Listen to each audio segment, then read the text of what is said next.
I'm Jessie, and today I have another spoiler-free book review for you. Today we are going to be talking about The Princess Will Save You by Sarah Henning. And honestly, I had a lot of mixed feelings about this book. I liked it, I didn't like it, I didn't love it, but I liked it. Like, I had a lot of thoughts while I was reading it. And normally I don't do reviews on my 3-star books, but like this one, I just really wanted to talk about because there were so many interesting aspects to it. And then there were so many things that I was like, I just need to talk to somebody. So I'm gonna talk to y'all and see what you think about this book. I'm going to, once again, do this book in my new format that I'm testing out. And that is where I kind of give you a synopsis and then I go into details on the like plot, magic, characters, romance, villains, things along those lines, instead of doing my normal like pros and cons.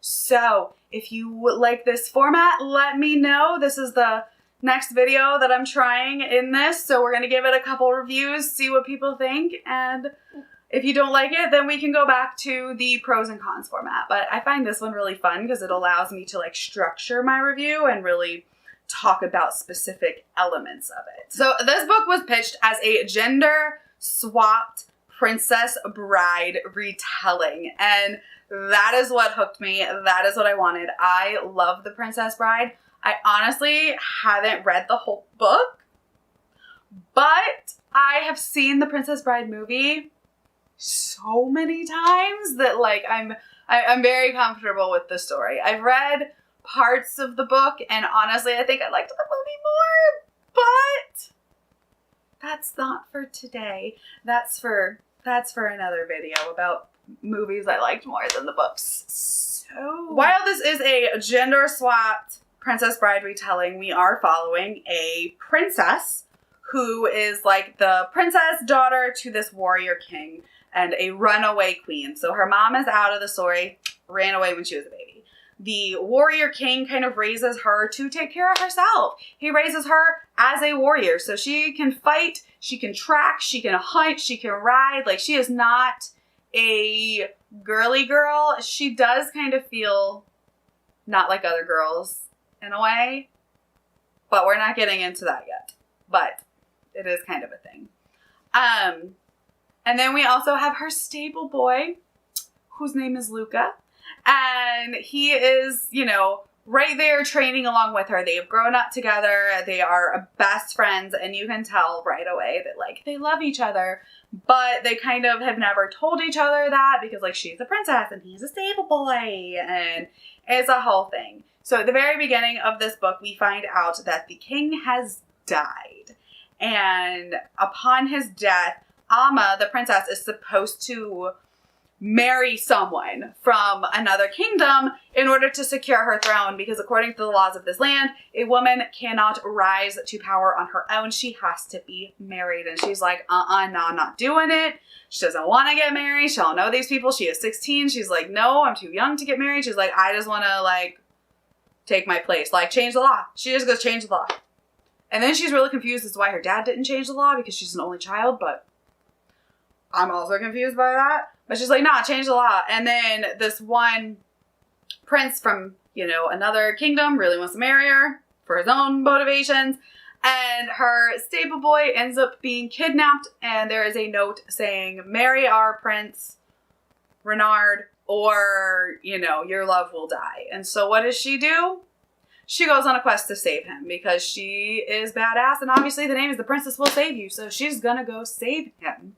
And that is kind of where, like, our story kicks off. That is the very beginning of it. And, you know, it's a really cool synopsis, right? Like, just the whole Princess Bride thing is what sold me. So I was really excited to read this. But now we're going to get into kind of some of the breakdowns. And we're going to start with the plot. Obviously, the plot is the princess going to save her stable boy. Our Princess Buttercup is going to save Prince Wesley. And it is literally that.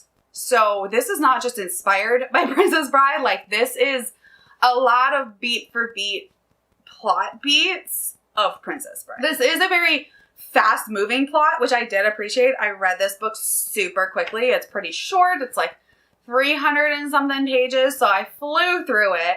It read really easily.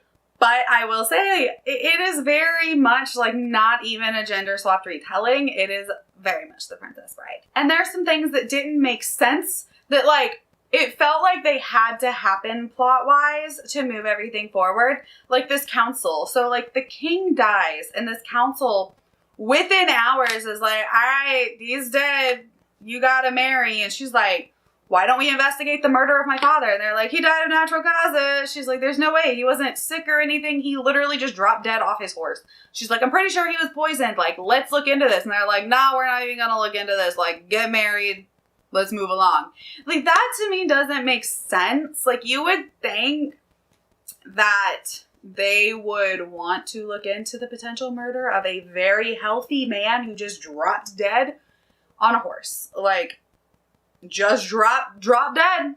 That doesn't happen. Like, there's no autopsy. There's nothing. They're just like, he's dead. So, like, to me, that doesn't make a whole lot of sense.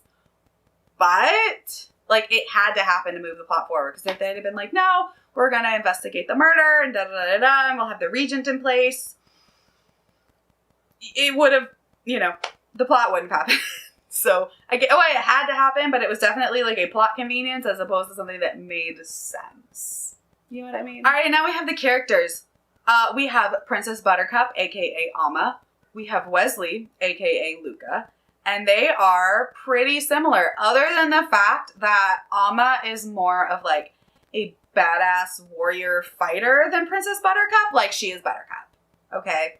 And Luca's real similar to Wesley. Like, there's no gender swapping there. He is Wesley. He even has a tagline, which is not as you wish. It is always princess. So, pretty similar, right? Like, he said always princess. So, I thought that was cute. As you wish does pop up a few times.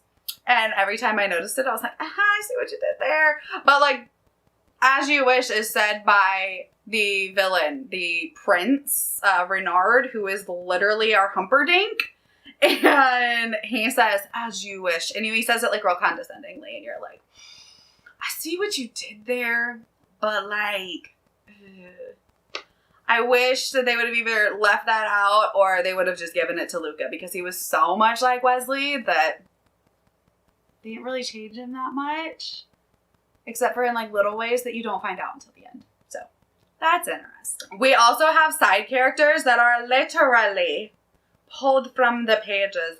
We have our Andre the Giant. We have our Indigo Montoya. And then we have our Vinciti, like, leader of the pirate band. I swear I expected him to say inconceivable, this one character, so many times. They never dropped an inconceivable, but, like, kind of wish they would. If they were going to go for it, they should have, like, gone for it. And then they had the one, like, the brother of the prince is basically the six-fingered man, like, to a T.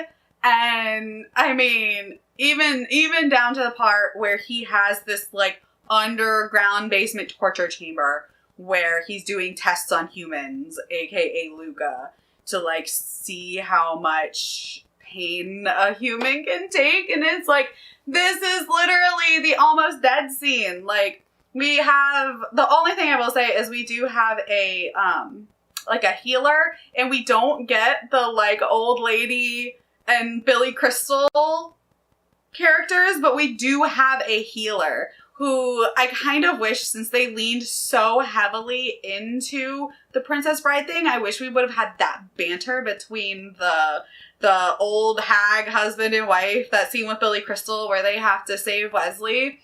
I wish we would have had that, because we didn't. And, like, they leaned in, so just lean in harder. Like, at this point, it was leaned in so far, but just, like, it could have gone farther Princess Bride, and I think I would have liked it more, or it could have just been, like, less, and then I would have also liked it more. But I feel like it was at this, like, weird spot of, like, this is the Princess Bride, but, like, not enough.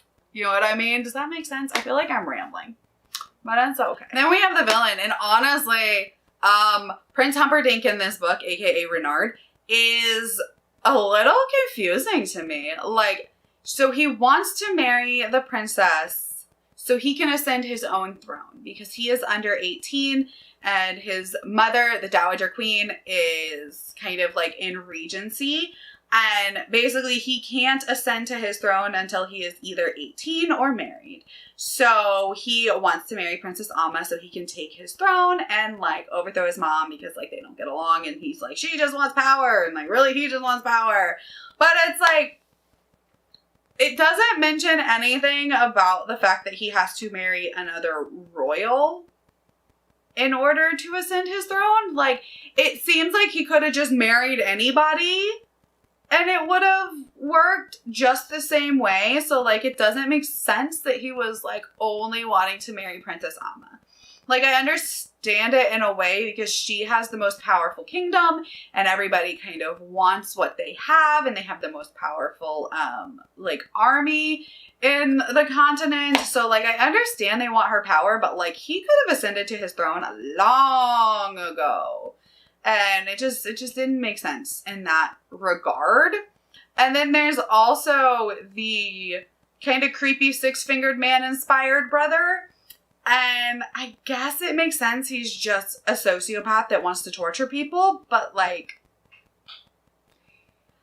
he wants his brother dead, I think. And he says that at the very beginning. And you're like, is this a joke? Like, is he really telling you, like, kill my brother?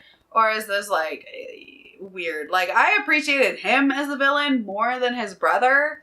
But just the two of them, I didn't really get. And then the Dowager Queen, like, we're not really sure if she's a villain or if she's just, like, a woman that is trying to hold on to her power. Because at some point you feel like she's trying to help Amma, and then at some points you're like, I'm not really sure what your motivation is right now. So she didn't really make sense to me either. But I just kind of got over that. And obviously this book is romance heavy because it is a fantasy romance. It is fantasy, like fantasy princess bride inspired. So obviously we have the stable boy that is her true love. And then we have her who is Princess Buttercup and love and marriage. And there is no marriage. So little disappointed by that. There was no weird wedding. I mean, there was a wedding scene, but there was no wow. So, like, it didn't lean in hard enough, as I've said a few times. I'm definitely rambling now. But this is definitely fantasy romance. It is definitely very heavily romance. Some issues that I had were, it was pitched as a gender-swapped fantasy princess bride retelling, and I don't think it leaned in heavily enough to the gender swapped issue. I feel like it should have been a prince and like a servant girl or something along those lines maybe, but then you wouldn't have like the badass princess warrior. So like that makes sense too. But it either wasn't changed enough from the Princess Bride or it was changed too much and didn't lean in hard enough. I feel like it was in this weird middle space where like if it would have gone straight like Princess Bride, it would have been like, this is fun and funny. And then if it would have been like just kind of like lightly inspired, it would have been like, all right, this makes sense. But it was this weird middle ground that like didn't fully grip me. And I ended up giving it 3 stars because like I loved the Princess Bride references in it. I loved that I could pick out the characters. Like, this is Indigo Montoya, and, like, this is Prince Wesley, and, like, this is Princess Buttercup, and Humperdinck, and, like, oh, this kind of makes sense. This is inspired by, you know, the ROUSs, and this is inspired by this and that. And I appreciated that because I love the Princess Bride. But for some reason, this book just didn't hit as hard as I wanted it to. I did like the ending of it, so I won't spoil anything, but there's, like, this big twist at the end that was, like, okay, and like that's how they open it up for more books in the series. So I think this is a trilogy. Book 2 is out. Book 3 is coming out, I think. I'm pretty sure. This year? I don't know. The covers are really pretty, but I honestly don't think I'm gonna read book 2 and 3. Like, I'm good.